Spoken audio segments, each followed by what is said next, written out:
Developmental Disabilities Association, like the rest of the world, is in a transition. The year began with a decision to ban or limit the use of clothing recycling bins and ended with a COVID-19 lockdown. Change can cause grief, but also forces us to transition from one way of reaching our goals to another. With that in mind, we established 4 areas of priority: building communities, celebrating people, protecting our future, and delivering excellence. Years of underfunding in Vancouver has forced families with special needs to do more. Cuts to many social programs and a lack of affordable housing has a direct impact on those with developmental disabilities.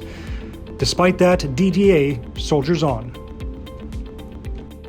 This year, DDA's Infant Development Program had over 350 new referrals, completed over 2,000 home visits, and held over 80 group sessions. Once COVID hit, our amazing staff managed to keep the support flowing through numerous phone calls and Zoom meetings. The IDP BC Women's Hospital Partnership was formalized. We were able to offer support to substance-addicted mothers and their babies from hospital to the community. To date, there have been 14 participants, and we are proud to have had the chance to help them. Our Fostering Early Development program saw 59 new admissions and screened 265 children. 49 families took part in our parent training program to help mothers and grandmothers prepare to receive their children back home. Our amazing staff once again utilized Zoom meetings and phone calls to keep the support going through the pandemic. In the new fiscal year, we will be opening our new Child Development Center at Sir Sandford Fleming Elementary in Fraserview. We also received approval for $1.3 million in renovations for Berwick with funding provided by UBC. The upgrades will be complete in 2021. This year, we assisted 155 families of children with special needs and 68 adult families. We identified elderly families who live in the community with aging adult children and provided support to the entire family to ensure they stay together as long as possible.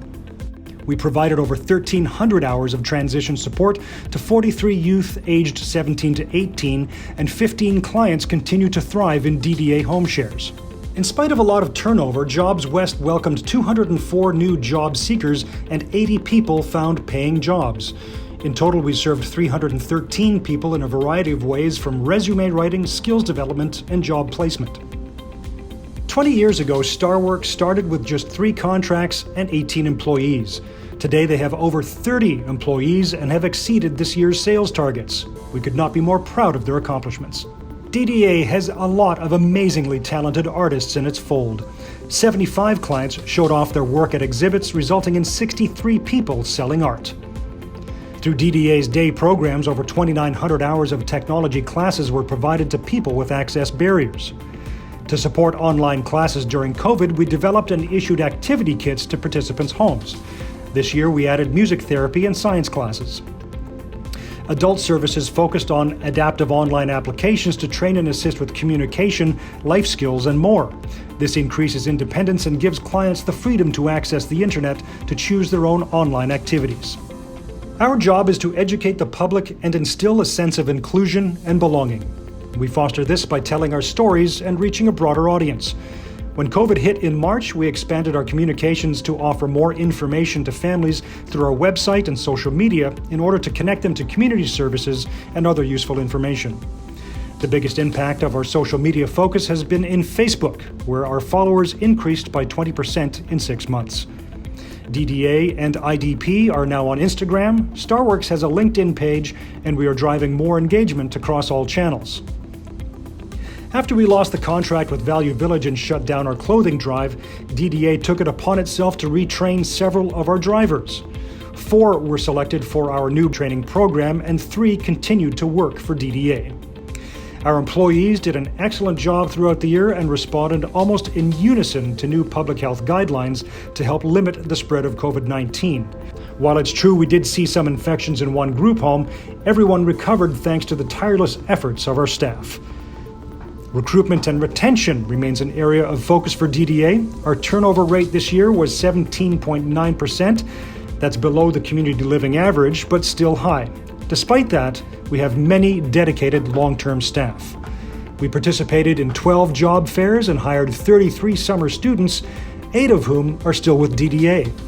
Recruitment is a top priority because without good employees, we cannot deliver the level of services we offer. In July 2019, we received notice from Value Village that they would no longer accept goods from DDA. So we decided to wrap up the business. It truly was the end of an era for the organization. We moved payroll and finance online. We implemented ADP and hired an assistant to help streamline the process.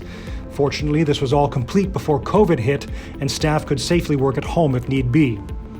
After 10 years with our investment management firm, we put our business out to tender to ensure our finances would yield us maximum returns while ensuring our money is safe.